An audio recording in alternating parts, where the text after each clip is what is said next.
Sí, sí, esto que quiero recalcar, esto no es una situación nueva, tuberculosis siempre ha estado presente en la provincia y en el resto del país, ¿no? Hay una situación, digamos, en la cual los números anuales aproximados de notificación de casos de tuberculosis, entre 9 y 10.000 aproximadamente como promedio.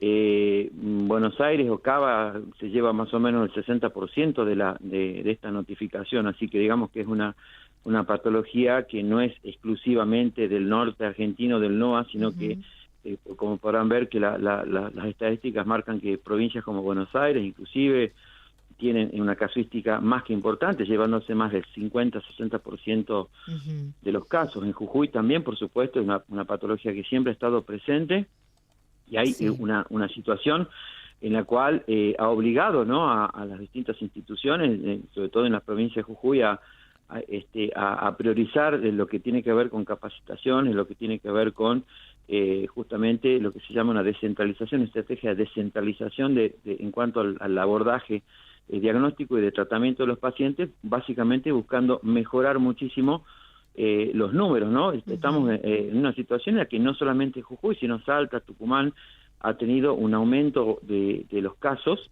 y esto creo que, por supuesto, tiene que y lleva a tomar medidas, sobre todo de tipo de prevención y de consulta.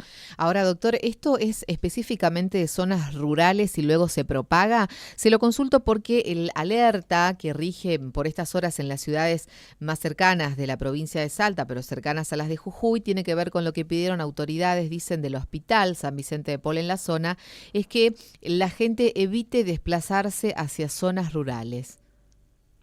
En realidad lo que está pasando, y justamente pude ver esa notificación, y comuniqué esta mañana con colegas infectólogos de la provincia de Salta, y no hay una alerta específicamente, un alerta epidemiológico, que es lo que uno generalmente debería esperar como para tomar medidas, digamos, extremas de prevención.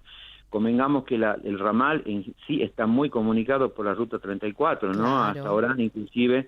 Entonces, estas recomendaciones que inclusive pueden llegar a ver es básicamente por patologías. Pude verse comunicado en el que se hablaba de hantavirus inclusive y de tuberculosis. El tuberculosis es una enfermedad, una patología que básicamente de que nos acompaña en la humanidad desde su nacimiento, siempre ha estado en la población, y esto no es ajeno. Creo que acá lo que tiene que primar básicamente es la prevención, sobre todo, y la consulta precoz de los pacientes, sobre todo con cuadros de tos de más de 2 semanas, descenso de peso, sensación febril o fiebre, sobre todo vespertina y nocturna, y justamente transpiración profusa.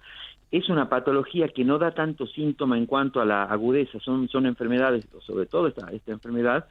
El paciente no está descompensado, salvo en etapas finales, pero sí son pacientes que, al no tener una sintomatología aguda tan específica y sobre todo tan, que produce tal deterioro del sistema, de la parte clínica, el paciente no está realmente descompensado, hace que las consultas a veces no sean precoces y sean ya cuando la patología está mucho más, mucho más presente. A diferencia, por ejemplo, de hantavirus, que son enfermedades con una incubación relativamente corta, de 7 a 40 días, y que los cuadros son realmente muy, muy importantes en cuanto a los síntomas. Claro. Entonces, son dos enfermedades que tienen una presentación clínica distinta. Ahora, doctor, antiguamente se unía mucho la tuberculosis, y antes se decía que era una enfermedad de la pobreza y de la miseria. ¿Hay algún dato allí que tiene que ver con este incremento en los contagios en la región? Siempre ha tenido que ver los grupos especiales, ¿no?, de personas, sobre todo de inmunosuprimidos, sobre todo las personas que tienen una deficiencia en cuanto al sistema inmune, que puede obedecer a distintas causas, y dentro de lo que tiene que ver la desnutrición o los grupos, digamos, de familias con una pobreza extrema. Eso, por supuesto, va a deteriorar el sistema inmune. Son personas que no tienen una buena contención desde el punto de vista sanitario, no tienen acceso muchas veces a tratamientos específicos de determinadas enfermedades, no solamente de tuberculosis, sino de otras patologías, cardiopatías, diabetes, en fin. Creo que esto no solamente abarca enfermedades infecciosas, sino también de los tipos de no transmisibles. Entonces, los grupos de riesgo y los grupos que tienen que ver con con pobreza, creo que también lamentablemente impactan muchas enfermedades en ellos, y tuberculosis tampoco es ajena, ¿no? Creo que es importante ese dato. Y sí, también recalcar que la tuberculosis se da también en personal de salud, se da en personas, Claro. digamos, que tienen un sistema inmune que es competente, por supuesto, porque son dentro de lo que es la clasificación de tuberculosis, hay tuberculosis que son pulmonares, extrapulmonares, y estas pulmonares se pueden dar en cualquier situación. Entonces, es una patología un poco compleja en cuanto a la comprensión, pero sí, creo que sí, es verdad esto de que los grupos mayoritarios en cuanto a riesgos son los grupos que tienen carencias económicas importantes. Ajá. ¿Y qué resguardos hay que tener, doctor? Porque es cierto, si hasta el propio personal de salud muchas veces contrae algunas de estas patologías, las familias, por ejemplo, ¿qué deben saber?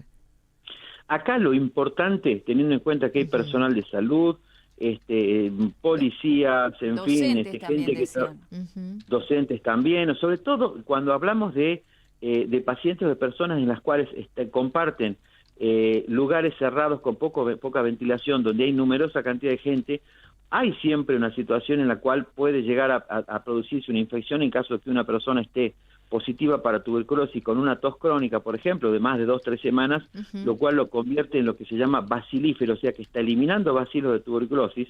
Hay otras personas cercanas que pueden justamente contagiarse. Entonces, lo importante para recalcar a nivel de la población, de la gente que nos está escuchando en este momento, es, en primer lugar, todo paciente o toda persona con una tos de más de 2 semanas, y lo voy a repetir, descenso de peso, fiebre nocturna o vespertina, o transpiración o sudoración profusa, que eso es importante recalcar, es un síntoma bastante característico de la tuberculosis, siempre hacer la consulta precoz. Y cuando los grupos familiares detecten dentro de su seno familiar una persona que está con esos síntomas, lo mismo que pasa en otros escenarios, siempre recomendar la consulta, porque justamente puede pasar una situación, digamos, que por ahí no le dan tanta importancia porque no son síntomas tan invalidantes, y por ahí pueden dejar pasar mucho tiempo. Creo que eso es fundamental, la prevención, y conocer de cómo se contagia una enfermedad, creo que es fundamental para que la gente atesore esa información, ¿no? Perfecto.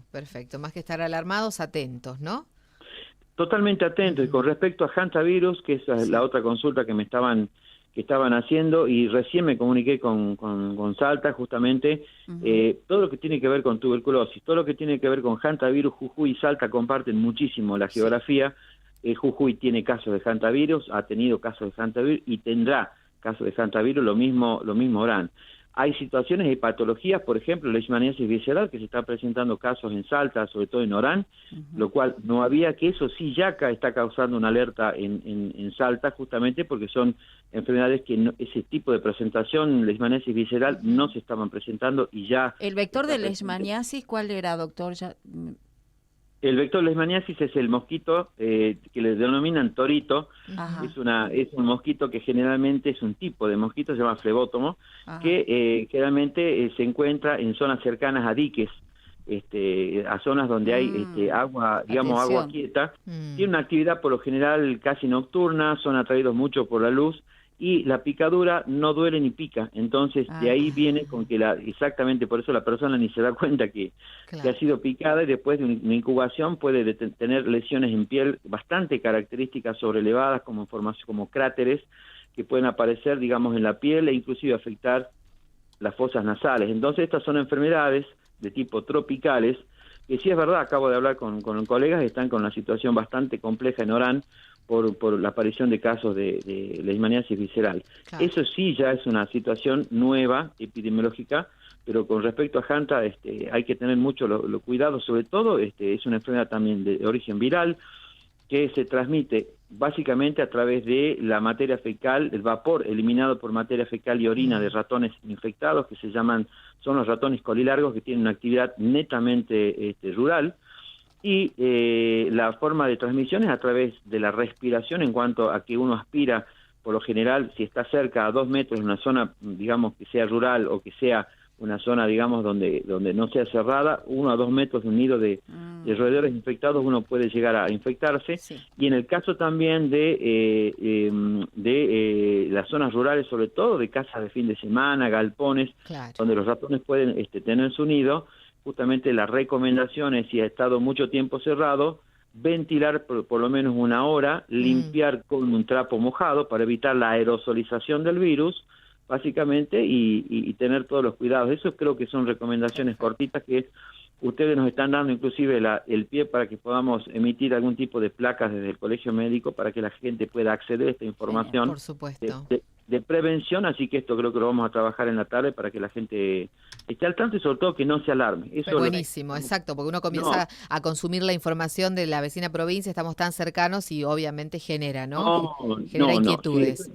No se alarmen, porque nosotros tenemos un grupo de infectólogos del NOA y que cualquier situación que amerite algún tipo de alerta será notificado por las vías que corresponden y seguramente nosotros también replicaremos, así que a la población que nos escucha, tranquilos, porque esta es una situación que es muy frecuente y también hay algunas recomendaciones como este comunicado, pero creo que desde Sanidad todavía no ha salido nada y Sanidad de Salta tampoco, así Perfecto, doctor. Es importante la prevención. Muy bien, gracias doctor por Muchísimas su tiempo. gracias. Hasta luego. No, muchas gracias a ustedes chicos y disculpen por ahí los tiempos, pero son patologías que a veces hay que tratarlas con mucho respeto y que la gente esté bien informada. Sin dudas. Gracias doctor, muy amable. Hasta luego.